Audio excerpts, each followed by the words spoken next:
नमस्कार सभी को। जय जय कृष्ण चैनल में सभी साहित्य प्रेमियों का स्वागत है।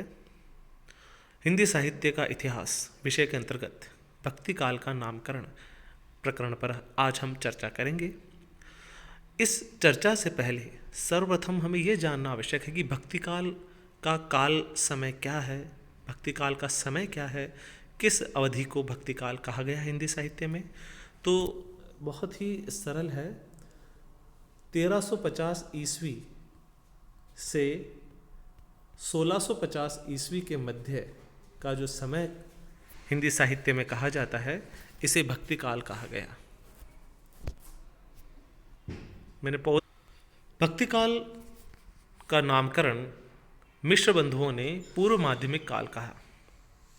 इन्होंने अन्य कालों को भी आदिकाल, प्रारंभिक काल, उत्तर काल और माध्यमिक काल को भी दो भागों में बांटा, पूर्व माध्यमिक काल और उत्तर माध्यमिक काल। तो भक्ति काल के लिए इन्होंने पूर्व माध्यमिक काल की संज्ञा दी। रामचंद्र शुक्ल जी ने दोहरा नामकरण किया। आचार्य शुक्ल जी ने भक्ति काल को पूर्व मध्य काल भी कहा और भक्ति काल भी कहा।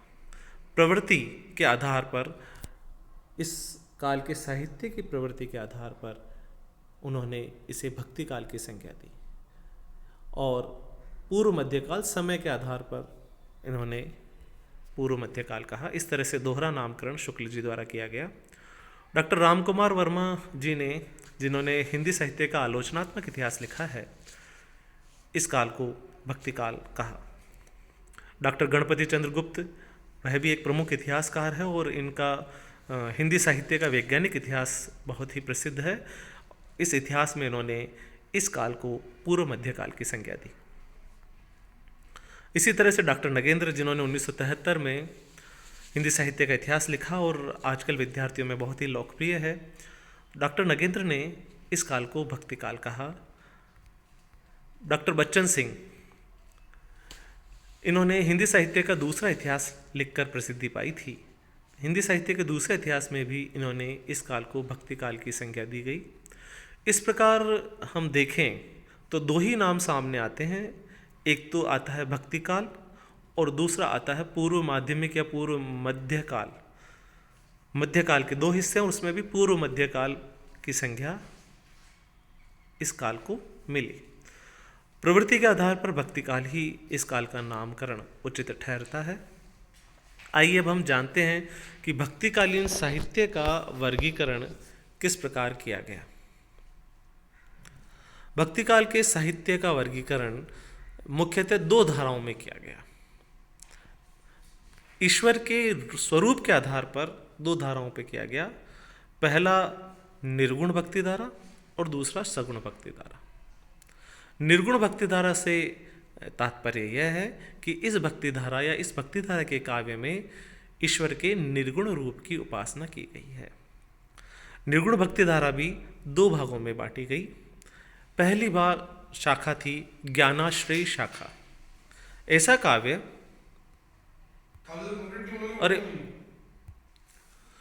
ज्ञानाश्रयी शाखा या संत काव्य भी इसे कहा जाता है। इस काव्य धारा में ईश्वर को ज्ञान के द्वारा प्राप्त करने की बात कही गई है और ईश्वर का स्वरूप निर्गुण होता है।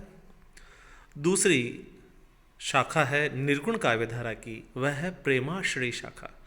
प्रेम के द्वारा ईश्वर की प्राप्ति संभव है, ऐसा इस काव्य धारा में विचार है, दर्शन है। इसका दूसरा नाम सूफी काव्य धारा भी है। ज्ञानाश्रयी शाखा या संत काव्य धारा के अंतर्गत प्रमुख कवि हम कबीर को ले सकते हैं।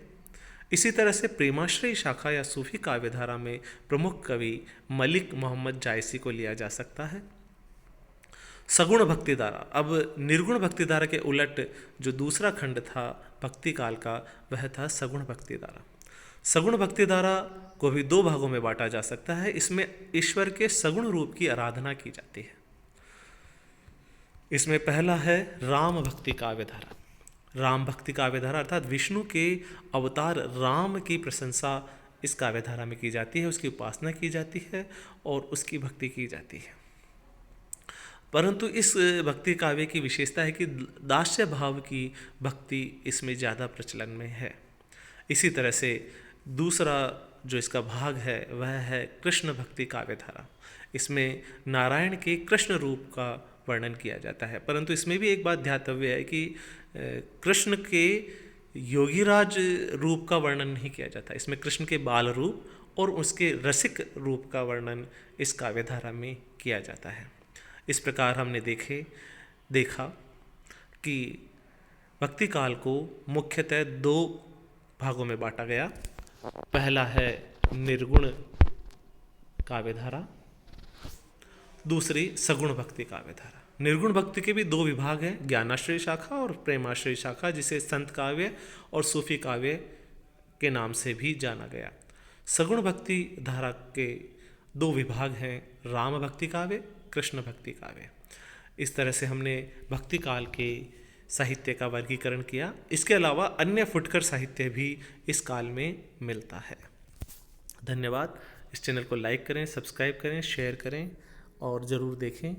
यह परीक्षा उपयोगी